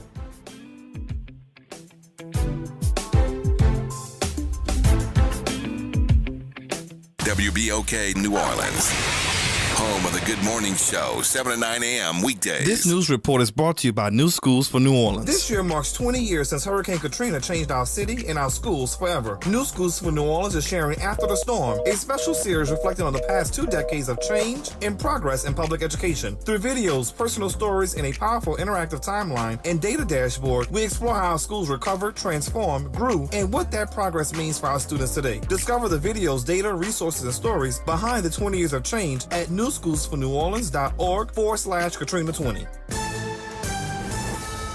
I'm Misty Jordan with BIN News Now. Chicago Mayor Brandon Johnson is responding to reports that the Trump administration is planning a possible military deployment to Chicago to combat violence. The brave men and women who signed up to serve our country did not sign up to occupy American cities. The black mayor released a statement saying the city, state, and Cook County are preparing for any, quote, potential unconstitutional military deployments to Chicago, end quote. The Powerball jackpot is now a whopping $750 million for tonight's drawing. The odds of winning are 1 in 292 million. And Lionel Richie was inside of his $6 million home in Beverly Hills when police say a stranger tried to get in. The 76-year-old singer's alarm went off and seemed to scare the suspect. A 38-year-old man was arrested. Nothing was taken from Lionel Richie's home and no one was hurt. Get BIN News now on demand, 24/7 on the iHeartRadio app.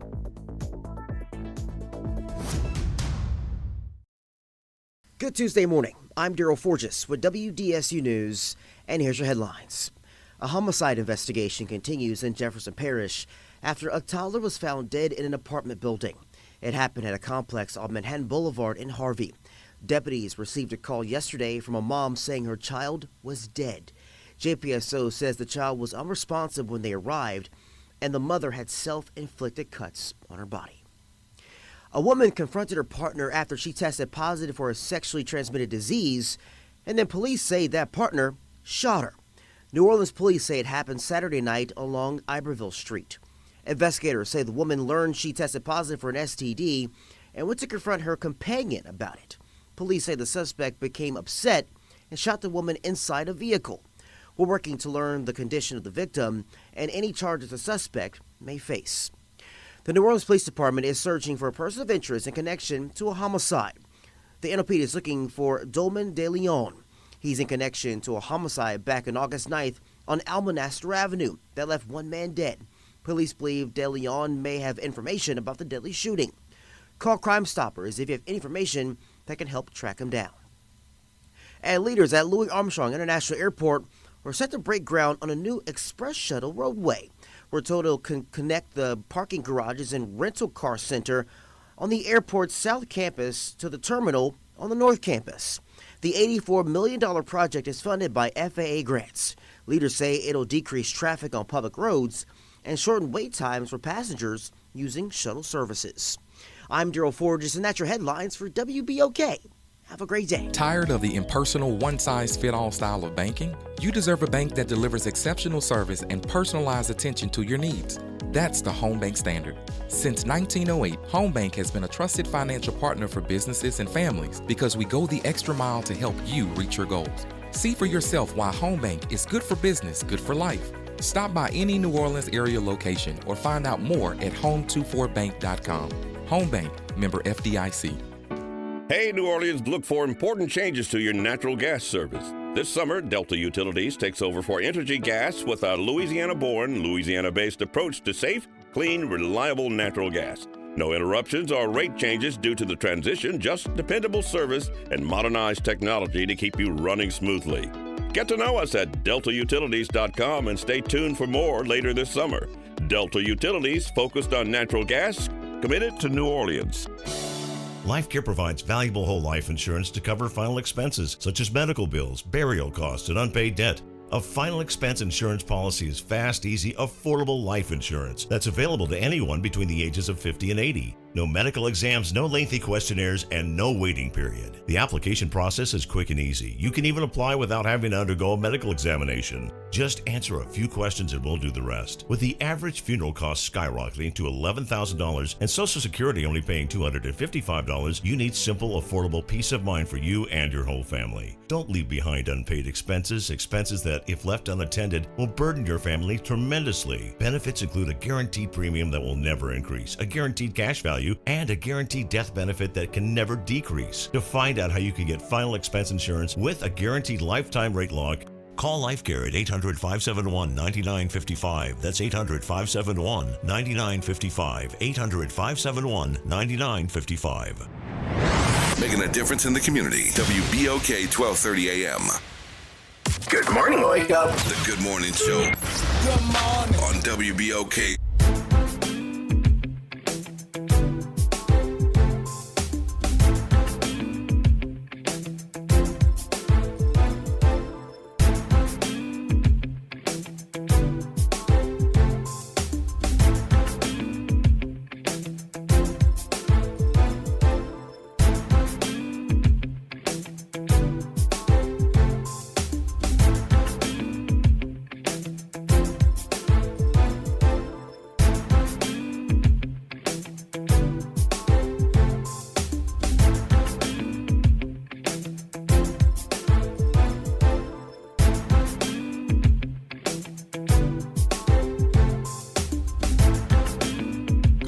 Good morning, New Orleans, and welcome back to the Good Morning Show on WBOK, 1230 AM, and I'm part of WBOK Media. This is Will Sutton, and right here with me is Chief Eddie Compass. And if you missed that last segment with Clint Smith, it was a moment. Yeah, it was a moment. I tell you, you're gonna have to take a look back and run it back when the show is done, and check it out, and also check out Clint Smith's piece at theatlantic.com. So right now we're going to turn our attention to Mr. Michael Williamson, the Chief Executive Officer of United Way of Southeast Louisiana. Good morning, Mr. Williamson. Good morning, Mr. Sutton. Hey, Chief. How you doing, sir? How are you? Welcome back to WBOK. It's great to be on with you guys. All right.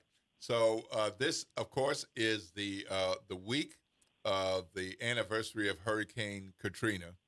And United Way played quite a role back in 2005 with a totally unexpected and horrific experience. But you all have been around and helping in a number of ways before that, and certainly since then. But as we come upon the anniversary of Hurricane Katrina on August 29th, or on Friday, what kinds of emotions and reflections are you having, and what are you experiencing and hearing and seeing with your team at United Way of Southeast Louisiana? Yeah, well, let me start by saying I got a chance to listen to your interview with Clint Smith, and that was powerful. And certainly, for me and many of your listeners, brought back a lot of memories. It's really hitting people in different ways depending on where they were at, and from being stuck here in the city or evacuating. I was actually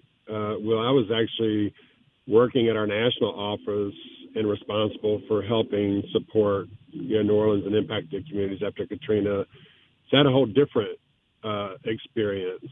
And I think for me personally, I felt the weight of being the lifeline, the connection to this community when communications were really challenging, trying to get resources here to families. And so it was a surreal, those weeks and months were surreal for me. And certainly as I talk to my team, I hear about all the different experiences that they faced and the emotions that's bringing forward. And I'm mindful of that and respectful of that, and try to make sure that we approach this week, very delicately, I have to say. Yeah, it's quite a thing. I like what Clint said about being respectful of how other people respond, and that's good. So, why is it so important for United Way of Southeast Louisiana to mark this as an anniversary, and not just a remembrance, but look at it in the context of taking action? So much of the work we do today is rooted in what Katrina taught us, and I would go so far to say the good, the bad, and the ugly. Systems that were broken didn't work for all people, the slow pace of recovery for folks that didn't have resources, but also the beauty of what happens when a world and communities come together to help their brothers and sisters in communities like New Orleans. And we've worked over the past 20 years to harness all that and learn from it. And today, so much of our work around helping families that are battling with poverty and financial instability to achieve financial stability and independence, knowing that that is the precursor to an accelerated recovery from any disaster, any crisis. We've had many since then. But it's the time we want to pause and reflect, and certainly not celebrate, but really kind of remember and really think about how do we double down on the work that we started almost 20 years ago as a result of Hurricane Katrina. And on Saturday, you had a day of service. You had some particular volunteer activities that people participated in, and there was different sites in New Orleans East, Jefferson Parish, Plaquemine, St. Bernard. Were there any other locations, or did I hit each of them? So we did. We tried to make sure that we had a project and a way to give back in each of the 4 parishes that we serve here on the South Shore. So Orleans and Plaquemine, St. Bernard. But I have to tell you, it was really just a beautiful moment. I try to go and greet the volunteers and thank them for their service. And, it's impressive how people, make a day off, a day on in service to their community. They could be doing lots of other things, Football was starting, Saints preseason, final game. All those things were happening, but people chose to come out and be with us, in commemoration of the anniversary and to give back. And it just says so much about the type of people that live in this region who were dealing with their own emotions. They had their own feelings, but they put them aside and came out in service to the community. Well, before we get to the Resiliency Center, I wanted to ask about this moment in time when we are in midst of hurricane season. So we're observing the anniversary of Hurricane Katrina. But one of the things that the United Way does is help us to get prepared, be prepared, and for you all to be prepared should a major storm or significant storm occur. It doesn't look like there's going to be anything like that for August 29th, but we are definitely not at the end of the season. So you've distributed disaster kits and done other things to help people in this region prepare. Tell us a little bit more about that. So we, and I'm proud to say, and I think we should all the, folks throughout the region like y'all that support us by helping us get the word out or financially or volunteering, we're a model for the world. United Ways across the globe look at us because of not just our unique experiences, but it's in our DNA to be in disaster times, boots on the ground and move at the speed of need and meet people where they are. And we do that in a lot of different ways, but oftentimes just showing up for folks and bringing supplies and financial assistance, knowing that, individuals are experts in their own disasters, and we need to provide them with the resource and support so they can recover as quickly as possible. And we're very targeted about that. Like, we go to places where we know resources are limited, and that's something that we perfected, I would say, fortunately and unfortunately. And it really kind of leads to the importance of establishing the United Way Resiliency Center founded by Rebuilding Together New Orleans, which we'll talk about. Great. The Resiliency Center is going to have the ribbon cutting, what seems to make a significant milestone. Can you walk us through the vision behind the center? Yeah, so this has been literally 2 decades of, we've been building up to this moment for 2 decades of just our experience and the experience of Rebuilding Together in New Orleans, which has been a strong partner of ours coming on the heels of Katrina. So this has been a long time coming. But the idea was to establish a space and place that would allow us during blue skies, help prepare families, with, the basic, how do you build your own or create your own emergency plan? How do you become financially prepared for disaster or have that emergency savings so you can evacuate or you can buy gas for a generator? And our vision has been to be able to do that under one roof. And we're very proud of this moment. At a time we're going to commemorate and think about and reflect on Katrina, but for something positive to happen on this 20th anniversary, and it's such an honor for United Way to be a part of it. Well, what makes the Resiliency Center storm hardened, for lack of a better term, and how does it differ from the traditional nonprofit workplace? So storm hardened, this is a building constructed of concrete block, and it's equipped with solar panels and Tesla power walls, battery backup storage of the power.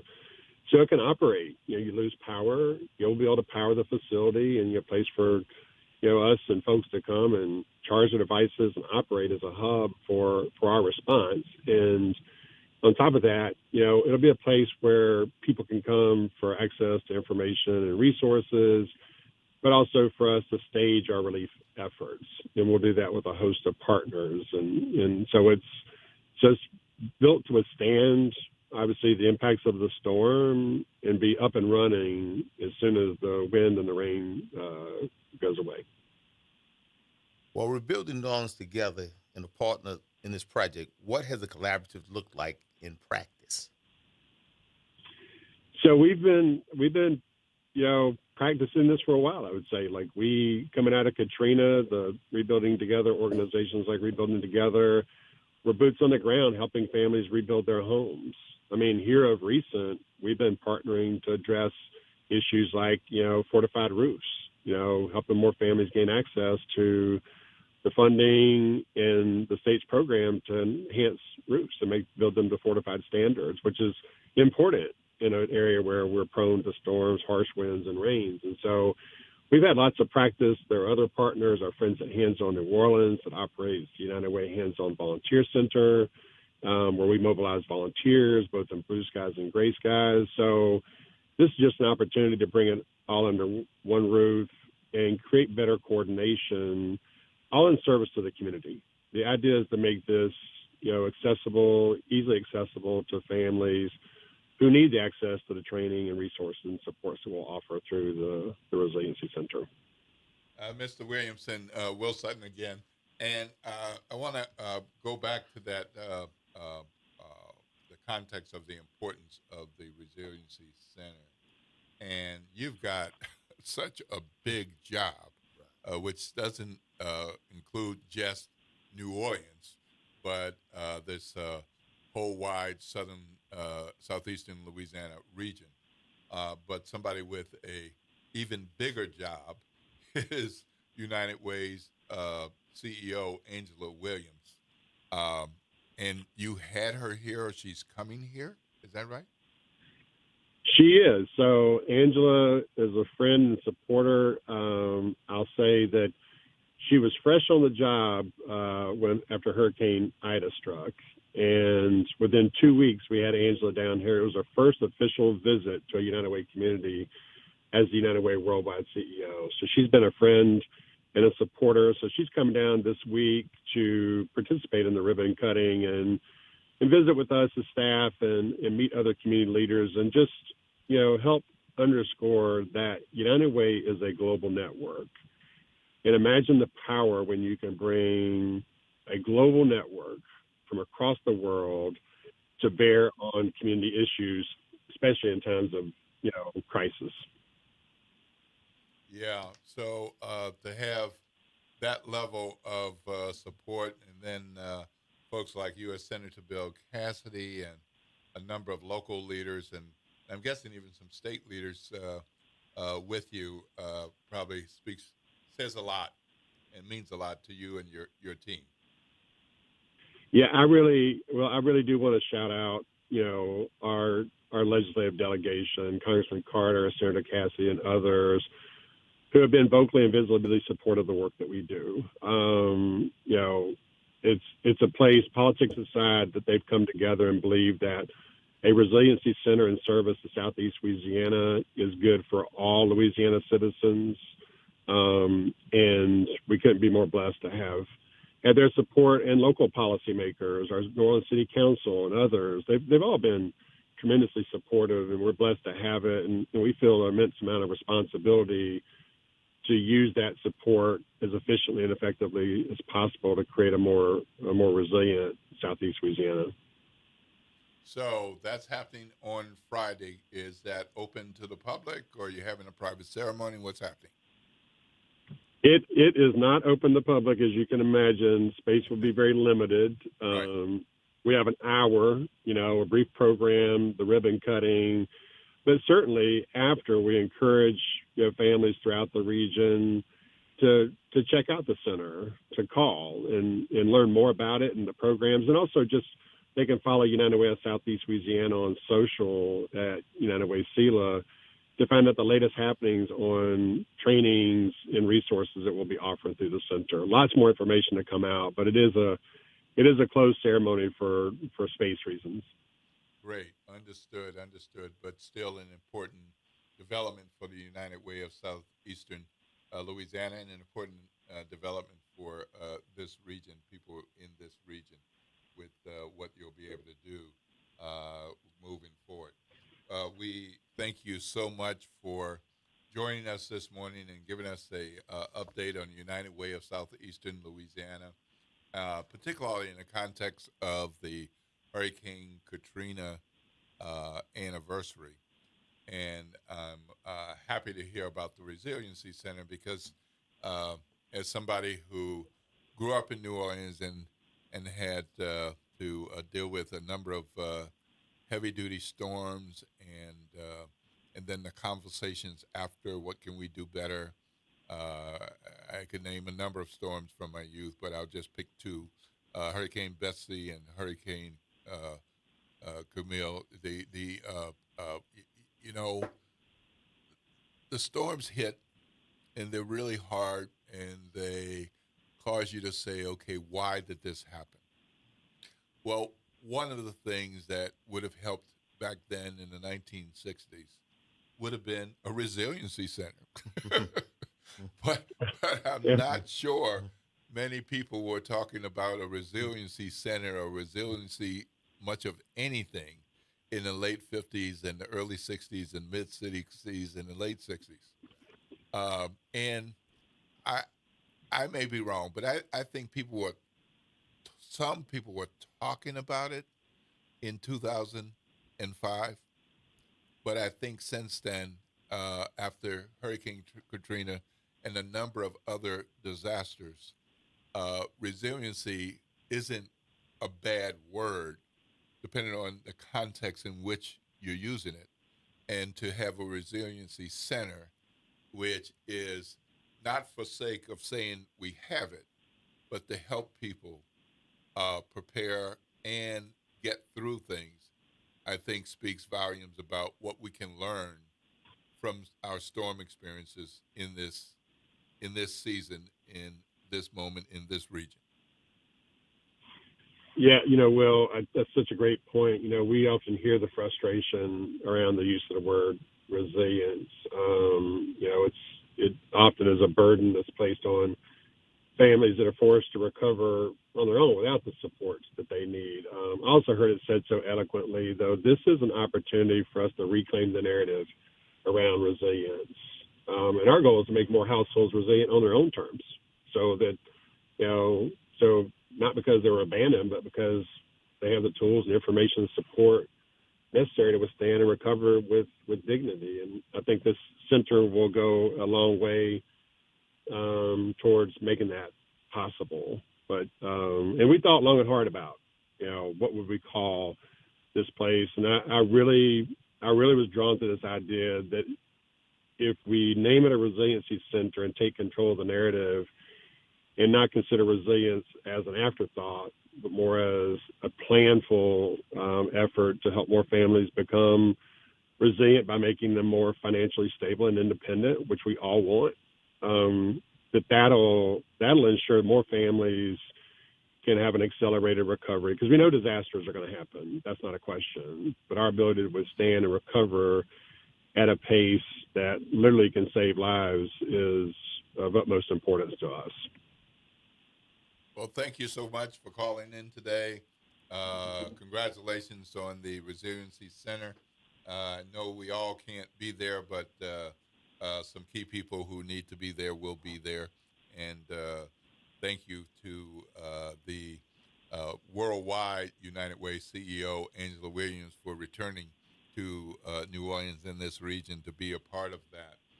We appreciate your time and your sharing. How can people reach out to you in United Way if they'd like to do that?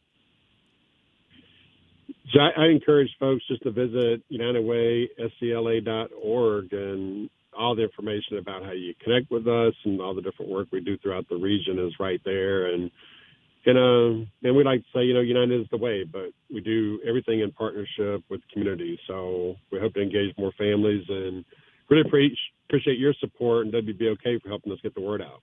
All right. Well, thank you so much, and have a great day. Yeah, y'all too. Have a great one. All right, great. All right, folks, we're going to have to get up and get out of here. Up next, you're going to hear from Kimba and Graylin on the front porch. So stay tuned. But we've had quite a show, Chief. I was a little groggy kind of getting in the car and coming over here. I had my tea, but I tell you what, we got on the air, we got rolling. It's like, my goodness. Yeah. So thank you for joining us, Laura Paul and Meg Gonzalez from thelower9.org. Check out their website if you'd like to volunteer or learn more about what they're doing. And want to say thanks to Clint Smith, New York Times best-selling author and staff writer with the Atlantic magazine. Check out his piece about Hurricane Katrina and his personal essay at theatlantic.com. And thank you to Michael Williamson, CEO of United Way of Southeastern Louisiana. Thank you so much for talking with us about the Day of Service and the new Resiliency Center.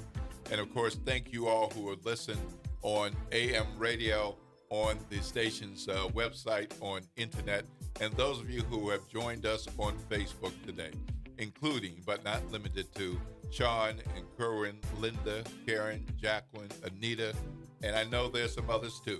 But we got to get up and get out of here. You are listening to WBOK 1230 AM, the station that New Orleans is talking about all day long.